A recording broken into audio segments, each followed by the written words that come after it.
Mira had not eaten in 3 days.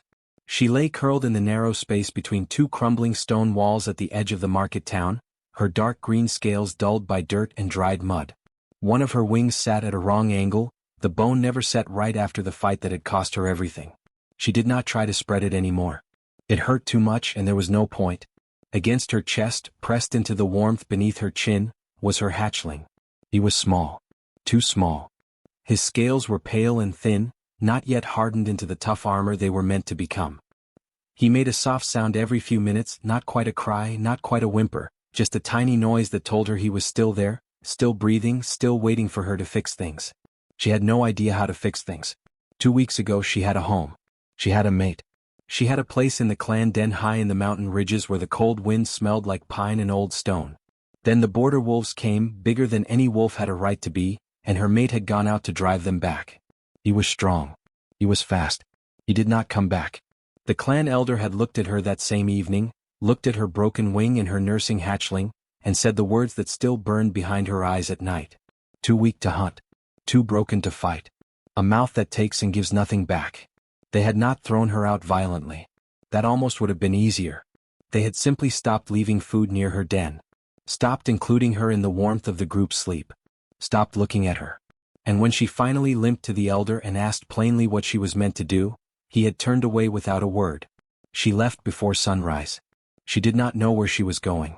She only knew she had to find food for the hatchling before he stopped making that small sound against her chest. The market town was the first place with enough people to possibly spare something. She had never begged before. Dragons did not beg. It was not in their nature, not in their pride, not in anything she had been raised to believe about herself. But pride did not feed a hungry hatchling, and so she swallowed it whole and limped into the alley beside the eastern market wall. The first person who saw her screamed. That set off the rest of them. A woman dropped her basket of vegetables and ran. 2 men grabbed their children and pulled them back. Someone threw a rock. It hit the wall above her head and she flinched, curling tighter around the hatchling, covering him with her body even though moving that way made her wing ache all the way down to the bone. She did not growl. She did not bare her teeth. She kept her head low and her posture as small as she could make it, which was not very small because she was still a full-grown dragon, but she tried. She pressed herself against the wall and let them look. A market guard came at a run, hand on his sword. He stopped a few feet away and stared at her with wide eyes, clearly not having expected whatever this was to be part of his morning. She looked at him. Then she looked at the hatchling against her chest. The guard understood because people usually understood what a mother holding a hungry child looked like, no matter what shape the mother was. But understanding and helping were two different things, and the guard stepped back and told her in a tight voice that she needed to move on before the crowd got worse. She did not move on. She had nowhere to move on to. More rocks came. A few were small, thrown by children who did not know better. One was large, thrown by a man who did, and it caught her on the side of the jaw and left a sharp sting that made her eyes water. The hatchling startled awake and made his small sound again, louder this time, confused and frightened. Mira pressed her nose gently to the top of his head. She made a low sound in her throat, the kind of sound her own mother had made when she was small and scared, a deep rumble that meant nothing is wrong, I am here, you are safe. She did not know if that was true. She only knew she had to say it anyway. The crowd was growing. More voices now, more noise, someone calling for the town captain, someone else saying they should drive it out before nightfall. She heard the words dangerous and monster and what if it attacks, and she stayed very still and kept her head down and her body wrapped around the hatchling and waited. She was not dangerous. She was exhausted. She was not a monster. She was a mother. But there was no one in that growing crowd who was close enough or quiet enough to see the difference. The hatchling made his small sound again, weaker this time, and Mira closed her eyes. She had no plan. She had no strength left for a plan. She had just enough left to stay where she was and not let go of him, and so that was what she did. She stayed. She held on. And then she heard a different sound cut through the crowd. Not a shout. Not a threat. Just a slow, uneven footstep, and the firm tap of a walking stick on cobblestone, coming closer instead of moving away. Roy had not planned to stop. He had come to the market for one reason only, to buy a new pair of bootlaces and maybe a block of hard cheese if the price was fair, and then move on. That was how he lived now. Town to town, road to road, no fixed plan and no fixed destination. Just moving because moving was easier than staying still and letting the quiet catch up with him. He was 53 years old, broad across the shoulders but lean everywhere else, With a gray beard he trimmed badly and a left leg that had never worked right since a sword caught him across the thigh at the Battle of Ford 11 years ago. He walked with a stick, not because he was proud of it but because the alternative was falling down, and he had fallen down enough times in his life. He heard the crowd before he saw it. That particular kind of noise, loud and angry and feeding itself, was something Roy recognized in his bones. He had heard it on battlefields and in burning villages and outside the gates of towns that had decided something needed to be punished. It was the sound of many people who had each individually decided that what they were doing was justified. He came around the corner of the grain stall and saw the dragon. His first thought was practical. She was large, green, grounded, with one wing sitting wrong. His second thought came half a breath later, and it was the one that made him stop completely. She was covering something. He had seen that before too, not from dragons but from people. From mothers in burning villages crouched over children. From soldiers curled over wounded brothers on open fields. That particular shape, that curl of the body around something small and precious, that was not the posture of a creature about to attack. That was the posture of something trying very hard not to lose the last thing it had left. Roy stood at the edge of the crowd and watched for a moment. A rock sailed through the air and hit her on the side of the jaw. She flinched but did not move away from whatever she was covering. The crowd pushed a little closer. Someone near the front was shouting about the town captain. Someone else was saying they should get torches. Roy exhaled slowly through his nose. He did not make a speech. He was not a man who made speeches. He simply pushed forward through the crowd, not gently, using his shoulder and his size and the particular way he carried himself that 11 years out of the army had not quite taken away, the way that said clearly and without words that he was coming through and anyone who wanted to stop him was welcome to try. People moved. They always did. He came to the front of the crowd and stepped forward until he was standing between the dragon and the people throwing rocks. Then he turned around and looked at the crowd. He did not say anything for a moment. He just looked. The shouting dropped a notch. Not gone but quieter. A few people near the front shifted on their feet. Roy spoke then, and his voice was the same voice he had used to address soldiers for 20 years, not loud, not angry, just flat and certain and carrying easily over the remaining noise. He said, "She is not moving toward you. She has not threatened a single one of you. And the next person who throws a rock is going to have a problem with me." Someone at the back of the crowd muttered something. Roy did not bother locating who it was. He turned back around to face the dragon. She was looking at him. Her eyes were a deep amber color, exhausted and wary, the eyes of something that had been waiting a long time for the next bad thing to happen. There was a small pale hatchling pressed against her chest, and even from here Roy could see the way it was struggling to hold its head up. Roy unslung his pack from his shoulder and crouched down, which took some effort with his leg, and set it on the cobblestones in front of him. He opened it and looked at what he had. Half a cloth of dried beef strips. A block of hard bread wrapped in paper. A small bundle of salted pork he had bought 3 towns back and been rationing carefully. He took all of it out and set it on the cobblestones in a row. He looked up at the dragon. He said, "I do not know what you can eat and what you cannot, so take what works and leave the rest. I'm not asking for anything back. You look like you need it more than I do." Mira stared at him. She had been stared at all morning but not like this. Every other pair of eyes in that market had looked at her and seen a threat or a problem, or something to be driven away. This man looked at her the same way a person looked at another person. Tired, direct, without fear and without cruelty. She did not move at first. Trust was not something that came quickly to a creature who had been given so many reasons to abandon it. But the hatchling made his small sound again, and Mira lowered her head slowly and ate. She was careful. She took the dried beef and the salted pork and left the bread, eating quickly but without snatching, without the desperate grabbing of something truly wild. There was dignity in the way she did it even now, even here, even after everything. Roy stayed crouched and watched her eat and did not say a word. Behind him the crowd had gone mostly quiet. A few people drifted away. The ones who stayed were no longer shouting. When she finished, Mira raised her head and looked at him again. Roy looked back. He said, "You got somewhere to go?" She did not answer. But the way her eyes dropped, just for a moment, told him everything. Roy picked up his empty pack, got back to his feet with some difficulty and said, "All right then. Walk with me." They walked out of the town before anyone could decide to make it a problem.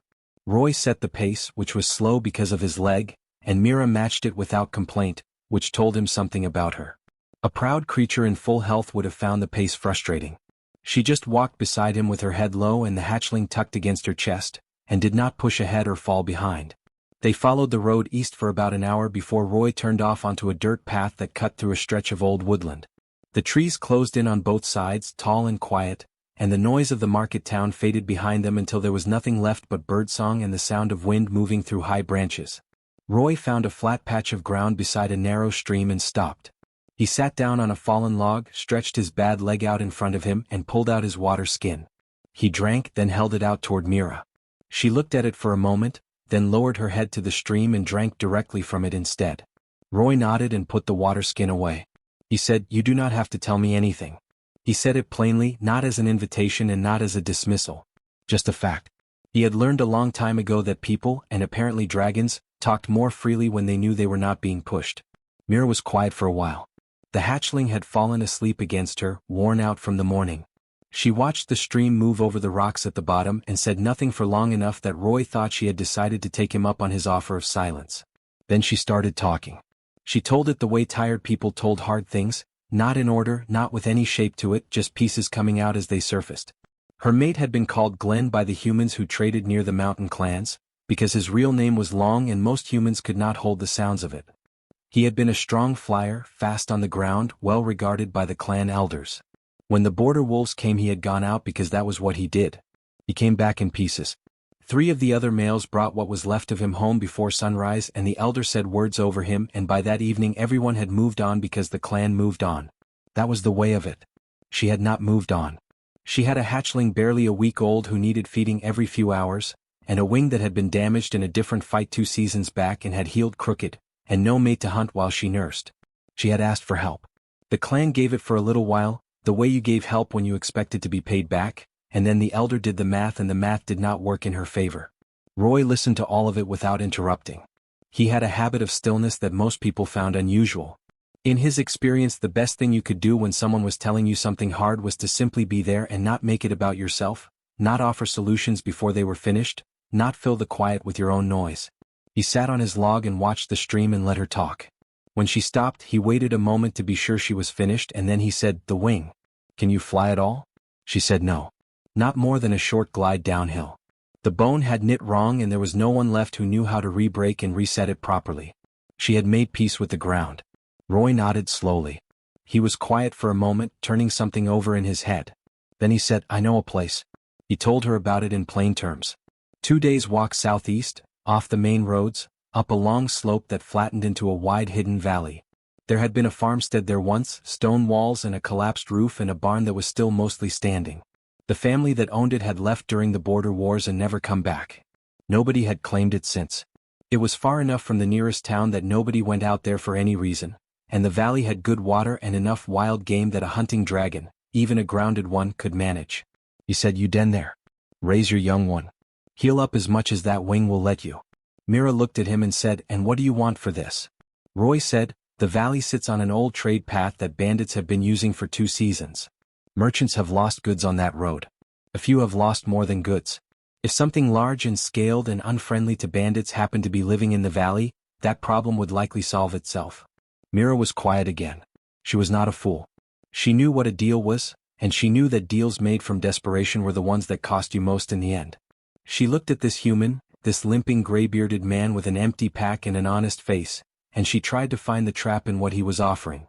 She could not find one. That bothered her almost as much as if she had found one. She looked down at the hatchling sleeping against her chest. His breathing was steadier now that he had some warmth in him, but he was still thin, still pale, still far too small for how old he was. She looked back at Roy. She said, "If you betray this, I will remember it." Roy said, "Fair enough." She said, "I accept your deal." Roy nodded and got to his feet and picked up his walking stick. He said, 2 days southeast. We should move while the light holds." And they walked. The farmstead was exactly as Roy had described it. Stone walls still standing, roof mostly gone, barn holding together on 3 sides with the 4th leaning at an angle that looked uncertain but had probably been looking uncertain for 20 years. The valley was quiet and green, fed by a thin river that ran cold and clear along the western edge. There were deer in the tree line and rabbits in the long grass and a silence to the place that felt less like emptiness and more like the world simply minding its own business. Mira looked at it for a long moment when they arrived. Then she walked into the barn, turned around twice, lay down and pulled the hatchling close. Roy watched from the doorway and said nothing. He slept that first night against the outer wall of the barn, wrapped in his travel blanket, listening to the valley settle into dark. In the morning he was gone before she woke. He came back that afternoon. He brought a cut of venison from a hunter's market in the nearest village, wrapped in cloth and still heavy. He set it inside the barn door without going further in and stepped back outside. He heard movement behind him, and when he turned she was eating, quickly and without looking at him, the way a creature ate when it was still not sure whether the food was a kindness or a trap. He did not comment on it. He just sat on the old stone fence outside and looked at the valley until she was done. That was how the first week went. He came each day and brought what he could carry. Venison when he could get it. River fish wrapped in broad leaves. Dried meat from the market. Once, a full haunch of wild boar that had taken him the better part of a morning to carry up the slope and that he set down at the barn door with considerably more noise than intended due to his leg giving out on the last step. Mira had appeared in the doorway, looked at him sitting on the ground next to the haunch, and made a sound that he thought might have been the dragon version of a sigh. She had dragged the haunch inside without a word. He had gotten himself back up and gone to find medicine. The medicine was harder than the food. He was not a healer, but he had spent 20 years in an army and had learned enough field medicine to be useful in a crisis. He found a woman in the village who sold herbs and poultices and who did not ask too many questions about why a retired soldier needed something good for deep bone injuries and old muscle damage. He brought what she gave him to the valley and left it near the barn and explained in plain terms what each thing was for and how to use it. Mira listened. She did not say thank you. But she used everything he brought. The hatchling was the one who changed things. He was getting stronger by the second week, filling out, his scales taking on a deeper color now that he was eating properly. Roy was quickly learning, completely fearless in a way that had nothing to do with wisdom and everything to do with simply not having learned yet that the world contained things worth being afraid of. Roy was sitting outside the barn one afternoon mending the strap on his pack when he heard a small scuffling sound and looked up to find the hatchling 3 feet away, watching him with enormous amber eyes and his head tilted at an angle that suggested deep scientific curiosity. Myra's voice came sharp from inside the barn. A low warning sound, short and firm. The hatchling ignored it completely. He took 2 more steps toward Roy and stretched his neck out and sniffed the air in the direction of Roy's hands. Roy stayed very still. The hatchling sniffed again, apparently decided whatever he was smelling was acceptable, and walked the rest of the way over and sat down directly on top of Roy's pack. Roy looked at him. The hatchling looked back. Roy said quietly, "You have no sense of danger at all, do you?"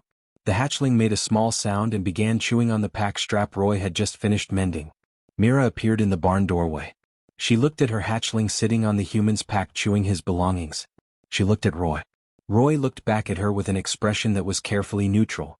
She made the same sound as before, the low short warning. The hatchling paid it no attention whatsoever. After a moment Mira sat down in the doorway and watched them both with the careful eyes of a mother who had decided to allow something she was not entirely comfortable with because stopping it would require more energy than she currently had. That was how it started. After that the hatchling came out every day when Roy arrived, and Roy made a habit of bringing something small for him specifically, a piece of soft meat, a smooth river stone of an interesting color, once a small carved wooden bird he had bought at the village market for reasons he did not fully examine. The hatchling carried the wooden bird everywhere for a week. Mira began sitting closer. Not close. Not near enough to suggest comfort or ease. But closer than the doorway, out in the open air, watching Roy with the hatchling with those careful amber eyes that missed nothing. One evening Roy stayed later than usual. The light was going gold and long across the valley and he was sitting with his bad leg stretched out and the hatchling asleep against his boot, and he said without planning to say it, "I lost 11 men at Aaron Ford. My whole unit. I was the only one who walked out." He had not said that out loud to anyone in 11 years. Mira was quiet for a moment. Then she said, "Glenn went out to protect what was his and did not come home. I keep thinking I should have gone with him." Roy said, "You had a hatchling a week old." She said, "I know." He said, "Then you know it was not your fault." She said nothing. But her scales, pale at the edges where grief had drained the color out of them, caught the last of the evening light, and for just a moment they looked almost green again. Roy did not point that out. He just sat quietly in the long gold light with a sleeping hatchling on his boot and let the valley be still around them both. It was not trust yet. Not fully. But it was something close enough to matter. They came on a gray morning when the mist was still sitting low in the valley. Roy heard them before he saw them. Not footsteps exactly, but the particular way the birds went quiet all at once, the way the deer at the tree line lifted their heads and then vanished into the wood without sound. He had spent 20 years in an army and he knew what it meant when the world suddenly stopped making noise. He set down the water bucket he was carrying and stood still and waited. 3 dragons came over the northern ridge and dropped into the valley with the casual ease of creatures who had never needed to hide from anything. They were large, all 3 of them larger than Mira, with scales that were dark and well kept and wings that folded neatly against their backs as they landed. They moved with the particular confidence of dragons who belonged to something, who had a clan and a rank and the weight of both behind every step. Roy had seen that walk before. On generals. On men who had decided before the conversation started that they had already won it. The largest of the 3 stopped 20 feet away and looked at Roy with yellow eyes that held the specific kind of contempt reserved for things considered too small to be worth real anger. Then he looked past Roy toward the barn. He said, in the common tongue that border clans learned for trade and negotiation, "We have come for the hatchling. Step aside." Roy did not step aside. He stood where he was, water bucket still in his hand, bad leg and gray beard and worn coat, and looked up at a dragon 3 times his size with the same expression he used when a junior soldier tried to give him an order. He said, "Good morning. You have come a long way." The large dragon's yellow eyes came back to him. There was a pause. He said, "The hatchling belongs with the clan. His mother is an exile and a cripple. He will not survive out here with a broken female and a lame human. We are offering him a better life." Roy said, "Who asked you to offer him anything?" The dragon's neck lowered slightly, the way a large animal lowered itself when it was considering whether something small in front of it was worth the effort of removing forcibly or whether it would simply move on its own if given enough time. He said, "This is not a discussion. The elder has decided. The hatchling comes with us today." Roy set the water bucket down on the ground beside his boot. He said, "I am going to tell you something plainly and I would like you to hear it before this goes any further. That hatchling has a mother. She is standing behind me in that barn and she has fed him and kept him warm and carried him through things that would have broken most creatures twice her size. She is not a cripple. She is injured, which is a different thing entirely. And this valley is her home, which makes it his home, which means neither of them is going anywhere with you today." The second dragon made a sound and moved forward half a step. The third one spread his wings slightly, not fully, just enough to make a point. Roy did not move. He was not a large man and he was not a young man and he had nothing in his hands and nothing at his belt and he stood in the wet morning grass of that valley and did not shift his weight or change his expression or give them a single thing to read as fear. Behind him he heard the barn.